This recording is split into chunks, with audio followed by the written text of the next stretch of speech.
Magandang araw mga kaibigan. Nandito tayo ngayon sa isang lugar na kung saan isang ahas ang naghasik ng lagim. Meron tayo ngayong isang tao na nakasaksi ng buong pangyayari. Halika dito, sir. Nung oras na yun, sir, nakita mo ba talaga mismo yung pagkagat ng ahas doon sa tao? Unsay kagat, sir? Hindi ka ba nakaintindi ng Tagalog? Bisaya ko, sir. So hindi siya nakaintindi ng Tagalog mga kaibigan, kaya magbibisaya tayo. Ayaw, di ba? Pagpaak, sir ba? Pagpaak yun.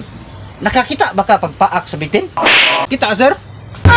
Unya, ginaunsa man tong sitwasyon na napaakan yun. Gigukod sa kwan, sir. Gigukod. Unsa may gigukod? Ang bitin, sir. Ang bitin. Unsa may nipaak? Ang tao. Ha?